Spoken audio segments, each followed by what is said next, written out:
If you want to take credit, first, learn to take responsibility. Be different. Leave something worthy. And always remember that you can't take it with you. You're going to have to pass it on.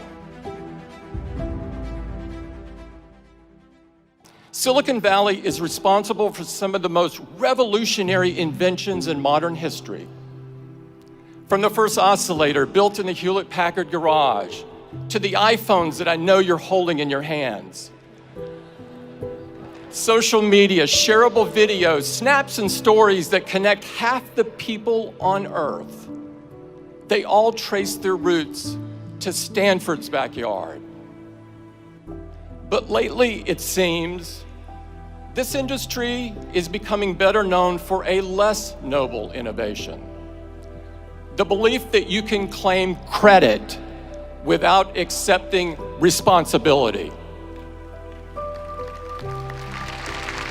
We see it every day now, with every data breach, every privacy violation, every blind eye turned to hate speech, fake news poisoning our national conversation, the false miracles in exchange for a single drop of your blood.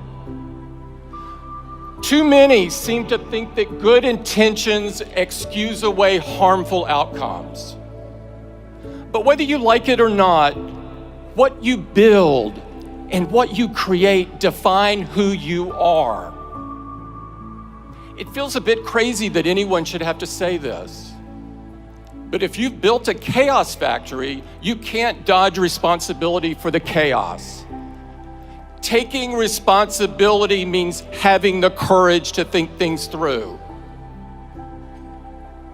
And there are few areas where this is more important than privacy. If we accept as normal and unavoidable that everything in our lives can be aggregated, sold, or even leaked in the event of a hack, then we lose so much more than data. We lose the freedom to be human. Think about what's at stake. Everything you write, everything you say, every topic of curiosity, every stray thought, every impulsive purchase, every moment of frustration or weakness, every gripe or complaint, every secret shared in confidence. In a world without digital privacy, even if you have done nothing wrong other than think differently, you begin to censor yourself. Not entirely at first, just a little, bit by bit.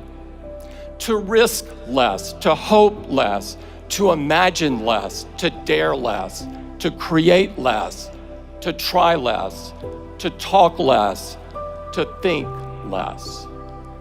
The chilling effect of digital surveillance is profound, and it touches everything.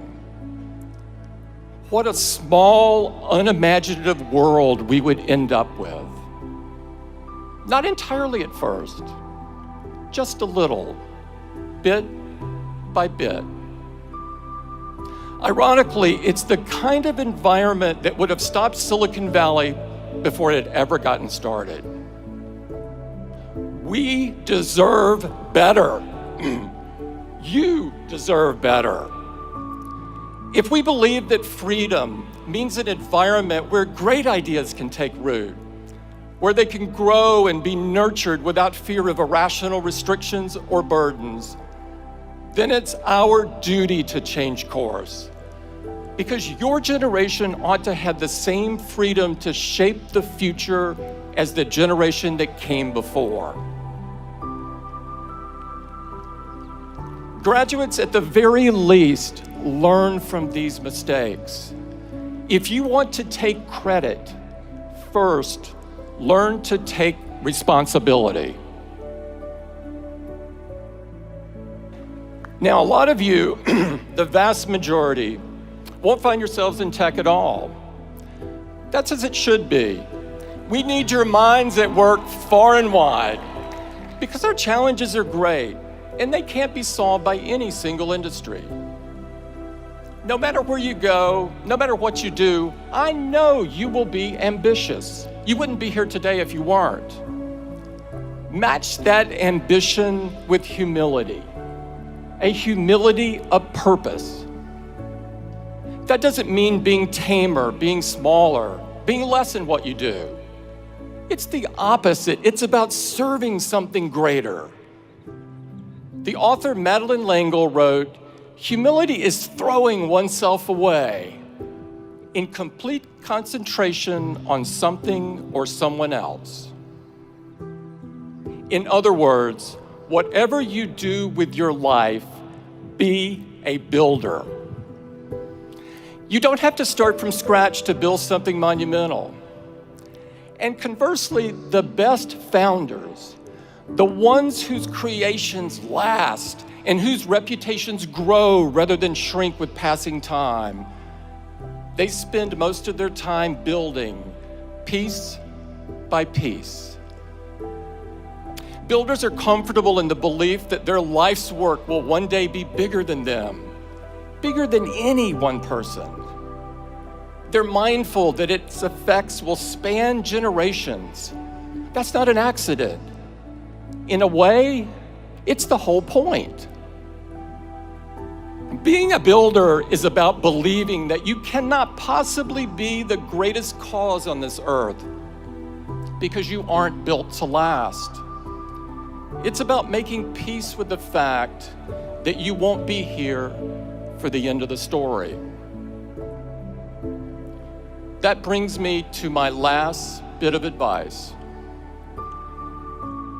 14 years ago, Steve stood on this stage and told your predecessors, "Your time is limited, so don't waste it living someone else's life." Here's my corollary. Your mentors may leave you prepared, but they can't leave you ready.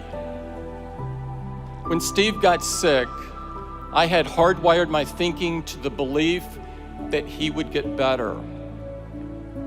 I not only thought he would hold on, I was convinced down to my core that he'd still be guiding Apple long after I, myself, was gone. Then one day, he called me over to his house and told me that it wasn't going to be that way. Even then, I was convinced he would stay on as chairman, that he would step back from the day-to-day but always be there as a sounding board. But there was no reason to believe that. I never should have thought it. The facts were all there. And when he was gone, truly gone, I learned the real, visceral difference between preparation and readiness. It was the loneliest I've ever felt in my life, by an order of magnitude.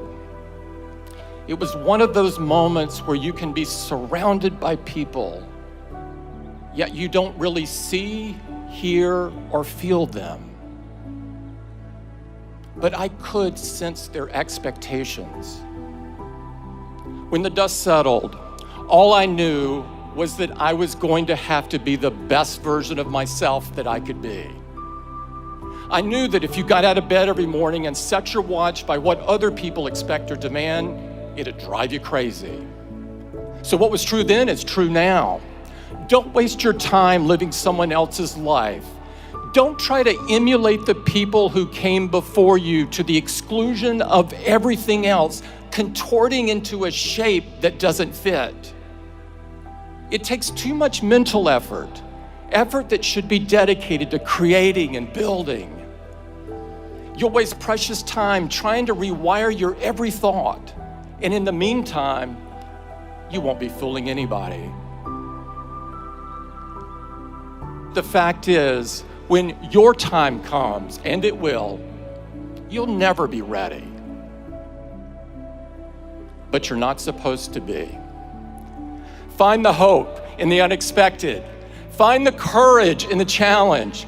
Find your vision on the solitary road. Don't get distracted. There are too many people who want credit without responsibility. Too many who show up for the ribbon cutting without building anything worth a damn. Be different. Leave something worthy. And always remember that you can't take it with you. You're going to have to pass it on.